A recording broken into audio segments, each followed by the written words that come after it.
Ya está con nosotros el abogado Marcelo Espinel, director de la Fundación Ciudadanía y Desarrollo, acompañándonos en este espacio para conocer un poco más sobre este informe de transparencia parlamentaria.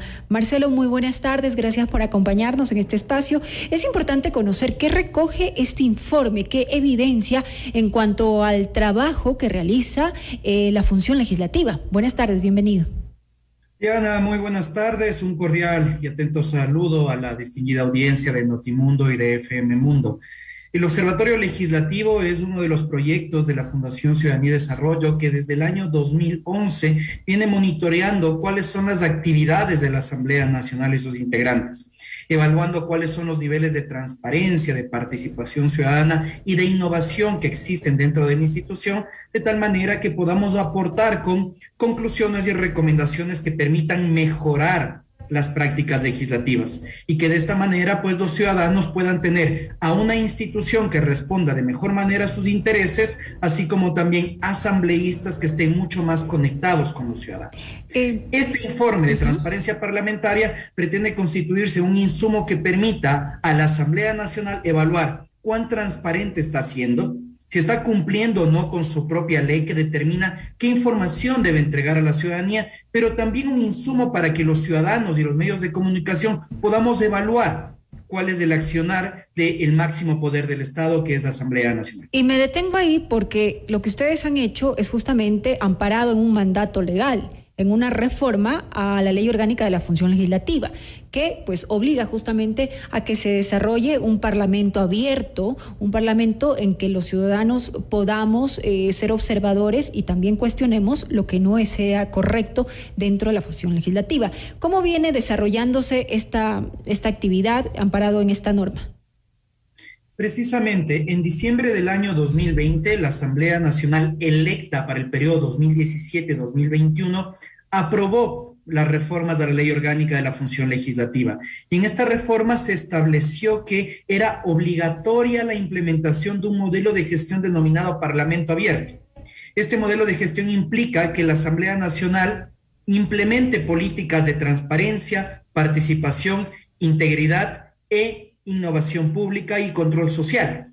En ese sentido, se aprobó también durante el inicio del año 2021 un reglamento de Parlamento Abierto que iba a entrar en vigencia para el periodo 2021-2025, es decir, el actual periodo legislativo.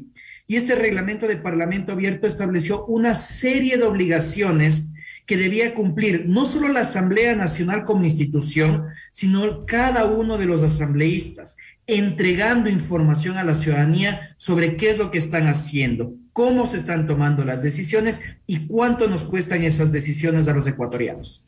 La transparencia, hablamos no solamente del Pleno, del CAL y de cada asambleísta. En estos tres, ¿cómo van mostrando o evidenciando su trabajo en porcentajes, Marcelo, conforme a este informe que ustedes tienen? ¿Cuáles son las fallas o la preocupación que deberíamos tener nosotros también como ciudadanos del cumplimiento de las obligaciones que tienen los asambleístas dentro de la función legislativa? Sí, precisamente dentro de este informe que lo realizamos tomando en cuenta la información publicada desde mayo del 2021 hasta marzo del año 2022, se lo evaluó en 4 dimensiones en específico, Diana. Como usted bien comenta, la transparencia de los órganos de decisión, entiéndase en este caso la transparencia por parte del Consejo de Administración Legislativa, las comisiones especializadas permanentes y ocasionales y el Pleno de la Asamblea Nacional. Al respecto de los niveles de transparencia de estos órganos de decisión, apenas se transparenta el 33% de la información que disponen estas entidades. También se analizó cuál es la transparencia de los procedimientos de legislación y fiscalización, es decir, si los ciudadanos podemos conocer cómo se están tramitando las leyes y los procesos de enjuiciamiento político. Aquí el 64% de la información es transparente. Por otro lado, se analizó si es que las bancadas legislativas, es decir, estas agrupaciones de legisladores, están transparentando o no información y se determinó que el 60% de la información es transparente. Y aquí viene uno de los puntos que más nos preocupan, Diana. Y es que también se analizó si es que cada uno de los asambleístas están cumpliendo con la ley y están transparentando toda la información que la ley les obliga. Ningún asambleísta, hasta la emisión del informe, transparentaba toda la información requerida por el artículo 17 del reglamento de Parlamento Abierto. Sin embargo, hasta este fin de semana tenemos una excepción. Y precisamente el asambleísta Rodrigo Fajardo, de la Izquierda Democrática de la provincia de La Suay, es el único de los 137 legisladores que ha llegado a transparentar toda la información que la ley le obliga. ¿Y qué pasa con el resto? Existen 6 asambleístas que transparentan parcialmente la información, que están entregando una buena cantidad de información, pero no toda. Tal vez son asambleístas que están dentro de este proceso y los otros desafortunadamente ni se han pronunciado. Los ciudadanos tenemos el derecho a conocer, por ejemplo, cuál es el perfil de los asambleístas, su formación académica, sus antecedentes en aspectos profesionales. Los ciudadanos tenemos derecho a conocer quién es su equipo de trabajo, quiénes están asistiendo incluso los sueldos. Eso también es parte de la transparencia. Bueno, la información de sueldos sí se publica de acuerdo a la ley de transparencia en la página web de la Asamblea Nacional, pero los ciudadanos no sabemos cuál es el perfil académico profesional de los asesores, por ejemplo. Y la ley lo obliga ahora al legislador a publicar esta información, pero no todos están cumpliendo. Y adicionalmente hay 2 puntos que son importantísimos que los asambleístas no lo cumplen. La declaración de intereses. Es derecho de los ciudadanos conocer si un asambleísta tiene relaciones con el sector privado, por ejemplo, si es accionista de una compañía o si sus familiares son accionistas o contratistas del Estado o están ocupando altos cargos públicos, así como también las agendas de reuniones de los legisladores. La ley le obliga a todos los asambleístas a publicar semanalmente con quién, en dónde y para qué mantuvo reuniones. ¿Cuál es el objetivo de conocer esta información? Para tratar de prevenir casos de corrupción y prevenir conflictos de interés. Eso está en la ley, pero desafortunadamente más del 95% de los legisladores incumplen con esta obligación legal y reglamentaria. Y otra cosa también interesante que veamos dentro de este informe es la publicación constante y actualizar, por supuesto, documentos y material audiovisual de las sesiones, puede ser CAL, pleno, de las comisiones. ¿Esto se está dando? Desafortunadamente, dentro de los órganos de decisión, el Consejo de Administración Legislativa, que es a la larga la máxima autoridad dentro de la Asamblea Nacional, no transparenta la información que la ley le obliga.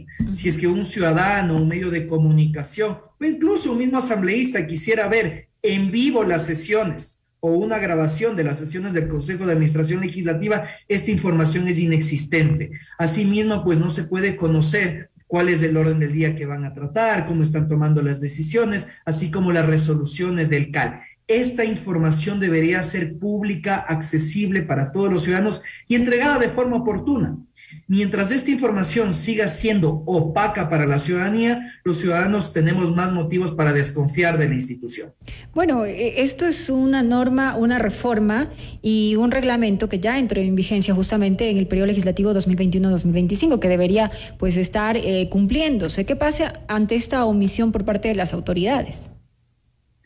La norma establece que el cumplimiento de la reglamentación de Parlamento Abierto, o en este caso el incumplimiento de la reglamentación de Parlamento Abierto, puede ser concebido como una falta a los deberes éticos de los legisladores, pero debería ser el mismo Consejo de Administración Legislativa el que establezca las sanciones a los legisladores que incumplan esto.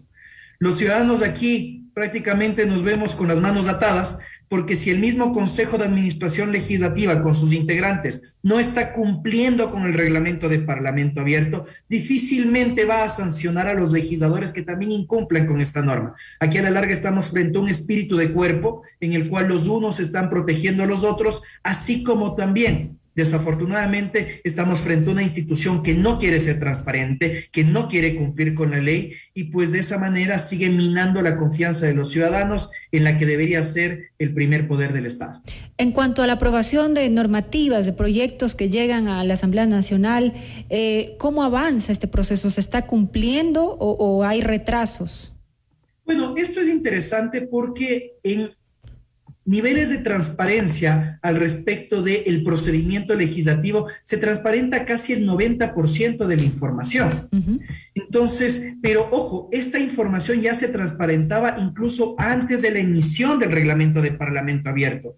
Ecuador en este aspecto sí es un referente a nivel regional. Los ciudadanos, como usted podrá observar en la página web de la Asamblea Nacional, podemos encontrar qué proyectos de ley están presentando los legisladores.